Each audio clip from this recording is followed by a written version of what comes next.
thousands of people across the entire world. I think this march is really showing the world that women are in solidarity. It's important that we not allow Trump to claim the working class. This is just the first step. The question is how do we organize a resistance to challenge the kind of policies that are going to come down over the next 4 years.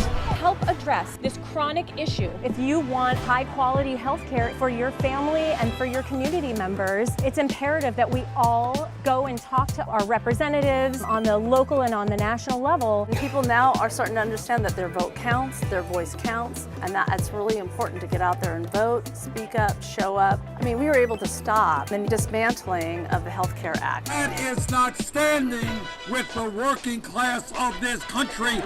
A majority of Trump voters are against Trump Care because you got the message out. We need you never to give up.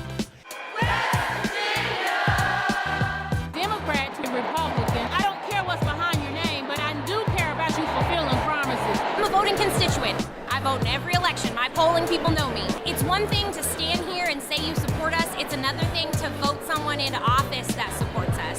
So I'm looking for people to vote at the ballot box.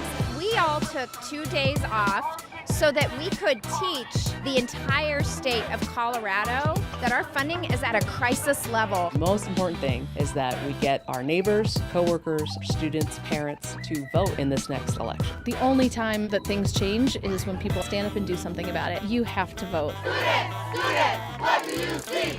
I see teachers working for me. This is part of the democratic process. It's better to speak up for the things that you believe in. And now we're asking our legislators to take a look at how many of us there are. We do vote.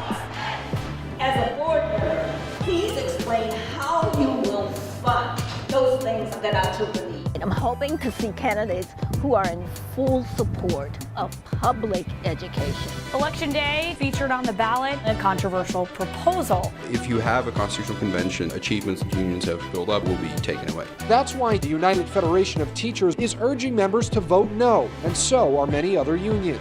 Vote no on the Constitutional Convention. Voters overwhelmingly said no. With all these cuts, New Mexico is going to fight back. Who is really going to work as hard as you are in the classrooms every day? And it's important to see legislators and representatives stand up for us because people are the ones who vote for them, so they are supposed to be representing what the people need. We're fighting for children. I can't imagine our federal government stripping away the programs that students need. I can't see that as being an American value. Labor is in the House. And if we do our job, we will get the House back. And it starts with you. Are you ready? The same crowd paying for that entire movement, attacking our unions. They can do whatever they want in the courts, but they cannot drown out your voice. In a time when they are trying to divide us, we are united in this district for the first time in a long time. In a district President Trump won by 20 points in 2016, Democrat Connor Lamb with a stunning upset. You did it! You did it! It's an embarrassing loss for President Trump, who rallied against Lamb. There are more than 100 Republicans in Congress whose districts are more competitive than Pennsylvania's 18th. A teacher for 10 years, I saw how poor policy affected our classroom. I'm proud of our community for coming together and electing a real-life teacher to the school board. The best job that I've ever had in my life was a public school teacher right here in the Chicago Public Schools. Christine Pellegrino may not be a household name, but she is making national headlines. The teacher and political newcomer from West Islip became the first Democrat to win election to the state's 9th Assembly District ever. I'm very much like you. I'm a teacher, and I care very deeply about my community. In a state where rehabilitation services are absolutely crucial, he walked the line with us. Whether it's HPAE, whether it's AFT, I'm alongside of you. Hopefully, if we all get out to vote, Phil Murphy will be our next governor. Take a look at this. Phil Murphy will be elected governor. You chose to take our state in a new direction. And today, full of hope for a better future, we begin that journey together.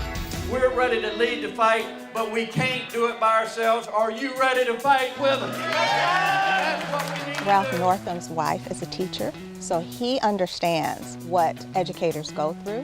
Keep making your voices heard. I think we have the power of changing minds. We have the voices that really matter, the voices of children, the voices of parents, the voices of teachers. CNN projects that Ralph Northam will be elected governor of Virginia.